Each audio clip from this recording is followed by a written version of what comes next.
নমস্কাৰ ভিডিঅ'টোত ক্লিক কৰাৰ বাবে ধন্যবাদ। আপোনালোকে চাবলৈ আৰম্ভ কৰিছে ডিমা হাছাও টাইম। ডিমা হাছাও তথা বহিৰ জিলা সংগীতপ্ৰেমী ৰাইজক মুগ্ধ কৰিলে বলিউডৰ জনপ্ৰিয় কণ্ঠশিল্পী নীৰজ শ্ৰীধৰ আৰু ঋতু পাঠকে। শুকুৰবাৰে জাতিংগা ফেষ্টিভেলৰ প্ৰথম দিনৰ অনুষ্ঠানত এই দুগৰাকী কণ্ঠশিল্পীৰ উপৰি জনপ্ৰিয় ব্ৰেণ্ডে ভাগ লয়। বিশেষকৈ নীৰজ শ্ৰীধৰ আৰু ঋতু পাঠকৰ গানৰ লহৰৰ উপৰি পোহৰৰ ৰশ্মিয়ে সেউজীয়া বৰাইলৰ দাঁতিৰ নিউ লেইকুলৰ জাতিংগা ফেষ্টিভেল স্থলী নতুন মাত্ৰা লাভ কৰে। অৱশ্যে ডিমা হাছাও জিলা আৰক্ষী প্ৰশাসনৰ কঠোৰ নিৰাপত্তা বেষ্টনীত জাতিংগা ফেষ্টিভেলৰ প্ৰথম পৰ্ব আছিল শান্তিপূৰ্ণ। উল্লেখ্য ডিমা হাছাও স্বায়ত্তশাসিত পৰিষদে আয়োজন কৰা এই অনুষ্ঠানত সহস্ৰাধিক ৰাইজৰ সমাগম হয়।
Crazy, might get smarter.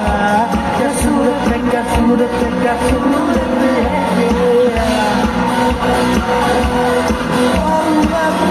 yeah.